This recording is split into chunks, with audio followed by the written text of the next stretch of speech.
this issue with the prosecutor is specifically related to his comments regarding his nephew. I can't comment on the comments that he made about his nephew, but I can tell you all of the things as part of that investigation, we're referring back to the prosecutors so they can determine what, if any, if there's any relation to those two things. What specifically did he do with his nephew's case? Was he trying to influence what happened with his case? Well, what I'm not going to do is more? comment on an investigation that's ongoing, and it would be inappropriate at this time to be able to do that. But like I said, we will turn that over, and then we'll make a determination whether to go forward. When you talk about some inappropriate behavior, how far back does this go? Is this something that just happened, or are we talking years of? I can't put a timeline on it specifically. I can tell you that I was made aware of it on Saturday evening, and Sunday afternoon I requested his resignation, and I received that at 4:16. From your knowledge, but what you were told, how far I don't have a timeline as to how far that may or may not have went back. Not yet. I mean, that's also part of what's going to be looked at. What evidence of any derogatory words were used do you guys have? I can tell you, I was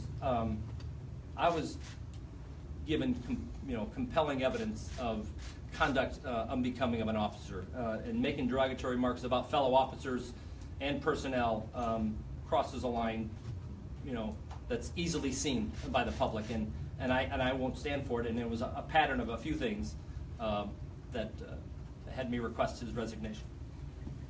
We heard there was an audio. Hold on. Sure. So, Chief, you've worked with James Nice now within this building, I would think rather intimately at times. Have you ever been aware of any issues related to his character, anything like this? Has there been any reason to suspect this was imminent, or that something like this was? No, it is. That's one of the things that is so troubling, because people will make that assertion or assumption, and the chief did not act like that in any way in front of the staff. There was no way for us to anticipate any of these things that would have occurred. Late Friday evening, some of the accusations were brought to our attention, and those were immediately taken to our supervisors to be dealt with. So no, it wouldn't have been tolerated. It's not a part of the culture of the Akron Police Department. It's an embarrassment to our profession, and there was not any evidence of that publicly or even within closed doors or with his close circle of leaders. The chief had put together an exceptionally strong team of leaders within this organization, and it's one of the reasons that we are so well suited to take over in this particular situation and lead with integrity and repair damage that he's been done, and to continue to provide outstanding service to this community and do it in a way that we are all proud of and that you can be proud of. But there was not any evidence of that prior to this occasion. We've heard there is possibly an audio tape of some of these disparaging remarks. Can you comment on the existence of such a tape? I tell you the truth, I don't know of an audio tape, and I just don't want to comment on an investigation until we give it over to the prosecutor's office, and then they can make a determination from there. So is there a threat to take this public if you hadn't dealt with it? I would harken back to your question. If I haven't dealt with it, I found out about it Saturday evening, and Sunday afternoon he resigned. So not much of a quicker timetable than that. So it's less than probably 24 hours. But the question, Mayor, I'm sorry, was, were you put in a position No. where? And how was this brought to your attention? I know the press release says that officers acted appropriately. Was this fellow officers that brought it to the attention of other officers to look into? The assertions were made casually to a member of this police department.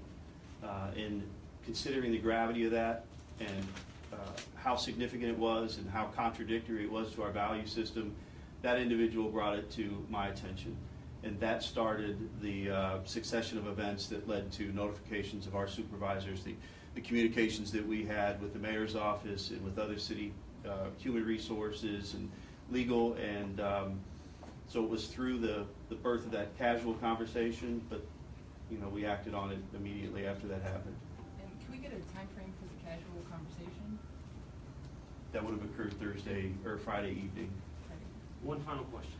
Can you talk about the inappropriate contact with the city employees, another police officer, and was there's any allegation that he was doing anything inappropriate as far as advancing her career or paying for things that were inappropriate through city funds? I think I mentioned in the statement that I wasn't going to make any further comment about that particular issue at this time, and not necessarily talk about names. But there's Not a level. the names, but there's a just level the- of conduct that the evidence that was presented to me made it well beyond acceptable norms of behavior to be able to have that go on in a leader in that department. So the decision was made, like I said, Saturday evening after the communications with Deputy Mayor Brown, meeting with me, and then Sunday afternoon requesting his resignation. Okay, thank you. If you want to stay, we're going to go ahead and address the issue from Friday night. Just give us a minute, and I'll get Kathleen up here as well. So.